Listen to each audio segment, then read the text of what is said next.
Assalamualaikum warahmatullahi wabarakatuh.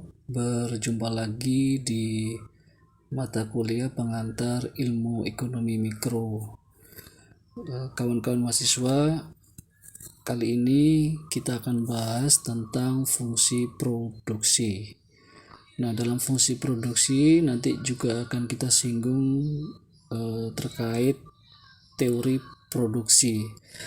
Jadi dalam teori produksi itu ada dua. Yang pertama adalah teori produksi dengan satu faktor berubah. Kemudian yang kedua adalah teori produksi dengan dua faktor berubah. Nah, sekarang kita akan coba jelaskan apa yang dimaksud dengan fungsi produksi. Nah, fungsi produksi adalah suatu fungsi yang menunjukkan sifat hubungan antara faktor produksi dan tingkat produksi yang dihasilkan. Nah, faktor produksi juga dikenal dengan faktor input dan jumlah produksi yang dihasilkan dikenal dengan output. Jadi dalam fungsi produksi ada dua variabel. Yang pertama adalah input dan output. Ya. Input itu adalah faktor produksi, sedangkan outputnya adalah tingkat produksi yang dihasilkan. Kalau kita rumuskan secara matematis adalah sebagai berikut nih. Q adalah itu output, ya, tingkat jumlah produksi yang dihasilkan, sama dengan F. F itu adalah faktor produksi. Nah, diantaranya ada L. L ini adalah labor, tenaga kerja. K itu adalah kapital, modal. R itu adalah kekayaan alam. T-nya adalah teknologi. Ya. Jadi input dan output ini akan berpengaruh, ya. Jika inputnya berubah, maka output yang dihasilkan pun juga akan berubah. Nah, sekarang dalam kesempatan kali ini kita akan coba bahas nih, ya, teori produksi dengan satu faktor berubah. Anggap yang berubah adalah tenaga kerjanya. Nah, di ini juga ada tabel, ya, yang sudah saya buat terkait dengan teori produksi dengan satu faktor berubah. Tabelnya adalah tabel faktor input, tenaga kerja, dan output. Nah, dalam tabel ini ada 1, 2, 3, 4, 5, 6 kolom, ya. Yang pertama, kolom pertama adalah anggap kita memiliki sawah nih, hitungannya adalah dalam hektar, anggap 1 hektar, ya. Kemudian kolom kedua adalah tenaga kerja. Nah, ini berapa orang nanti. Kemudian produksi total atau total produksinya berapa unit. Kemudian produksi marginalnya atau produksi tambahannya. Kemudian ada produksi rata-rata juga berapa unit. Dan yang kolom terakhir adalah tahapan. Nah, kita akan lihat nih, tahapan 1 ini dibagi dalam 3 tahap, ya. Tahap 1, tahap 2, tahap 3. Sekilas bisa kita amati bahwa di kolom 3, yaitu di produksi total, ya, yang ada di kolom 3 ini, jika kita perhatikan adalah di kolom 3 ini mengalami pertambahan yang semakin cepat, ya. Semakin cepat apabila tenaga kerja ditambah dari 1 menjadi 2, ya, kemudian menjadi 3.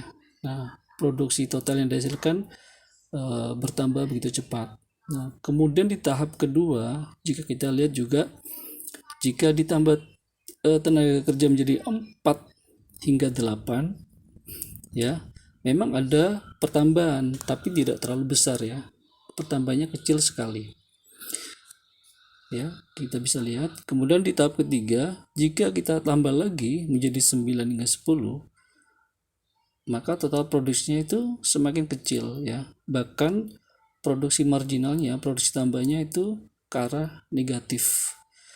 Nah, di sini berlaku yang namanya law of diminishing return, yaitu hukum, ya, dimana ketika ada tambahan satu inputan, ya, maka produksi yang dihasilkan tuh semakin berkurang, ya.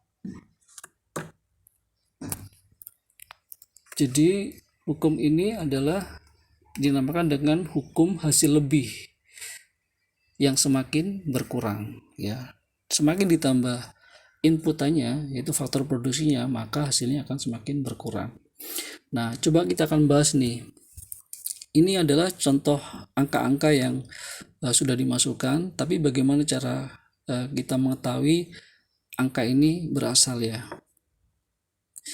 Contoh di bagaimana mencari produksi marginal ya. Angka 250. Nah, angka 250 ini berasal dari delta total produksi, artinya produksi ya dari 400 ini ya dikurangi dengan total produksi yang 150 ya. Jadi rumusnya adalah MP marginal produksi marginal sama dengan delta TP dibagi dengan delta L atau delta tenaga kerja. Nah, tadi kan dicontohkan nih produksi marginalnya di angka 250. Nah, 250 ini berasal dari mana? 250 ini berasal dari pengurangan total produksi yang 400 ini dikurangi dengan total produksi yang 150 sama dengan 250. Kemudian dibagi total labornya ya. Total labornya yang 400 ini kan tenaga kerjanya 2 ya. 2 dikurangi dengan tenaga kerja yang total produksinya 150 tadi yaitu 1. Jadi 250 dibagi 2 dikurangi 1 sama dengan 250 dibagi 1, maka hasilnya adalah 250. Lagi ya contoh ya. Nah, sekarang coba produksi marginalnya yang 410. Nah, 410 ini berasal dari delta TP ya dibagi dengan delta L.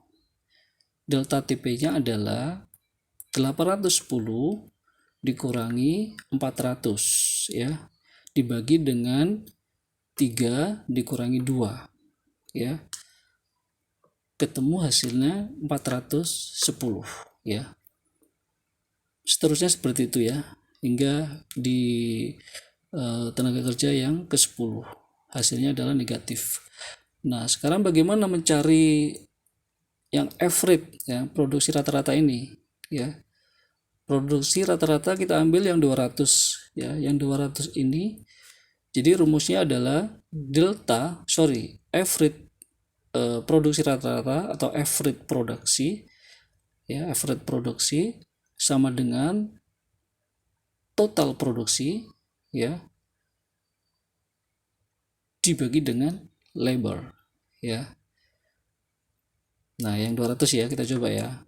Produksi rata-rata 200 ini berasal dari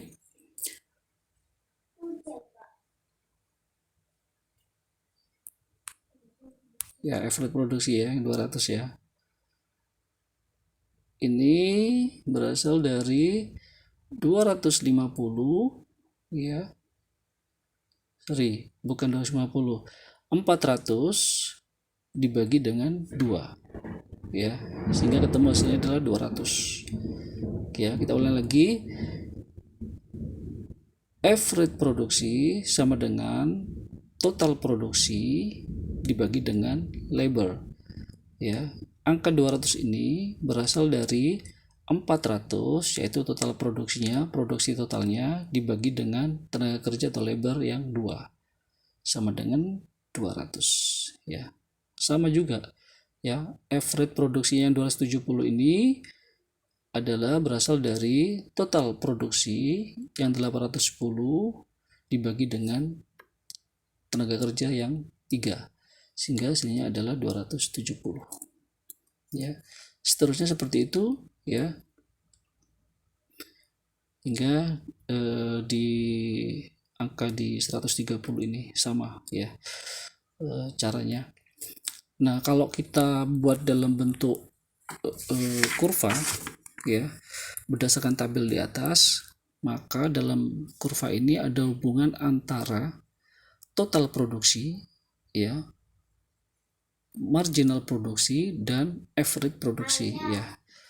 Nah, kalau kita lihat, nah, total produksinya ini, ya, ketika mencapai titik maksimum di angka 1520 ini, maka selanjutnya akan menurun, ya, menurun. Ya, tadi itu ada hukum namanya low diminishing rate. Jadi hasil lebih yang semakin berkurang. Kemudian kita juga lihat nih AP-nya nih, AP-nya average produksinya juga seperti itu. Ketika mencapai titik maksimum juga, maka marginal produksi atau produksi tambahnya itu juga menurun mendekati titik nol, ya. Jadi garis yang horizontal ini adalah jumlah produksi, garis yang vertikal ini jumlah produksi, garis yang horizontal ini adalah lebar tenaga kerja. Nah, angka 348 adalah jumlah tenaga kerjanya, kemudian 410, 1080, 1520 adalah jumlah produksinya, ya. Jika kita bentuk dalam sebuah kurva, hasilnya seperti ini, ya. Total produksinya juga ketika mencapai titik maksimum juga akan menurun pada akhirnya. Kemudian average produksinya juga gitu, ketika mencapai titik maksimum di angka 270, ya. Kalau kita lihat tabelnya, average produksinya itu maksimumnya di angka 270, maka marginal produksinya, ya, juga akan turun, ya, mendekati titik nol. Saya kira itu kawan-kawan mahasiswa, penjelasan kali ini terkait dengan fungsi produksi, kemudian juga teori produksi dengan satu faktor berubah. Mudah-mudahan bermanfaat, dan nanti juga akan saya cantumkan dalam deskripsi di video ini terkait dengan rumus marginal produksi dan average produksinya. Terima kasih, kurang lebihnya mohon maaf. Wassalamualaikum warahmatullahi wabarakatuh.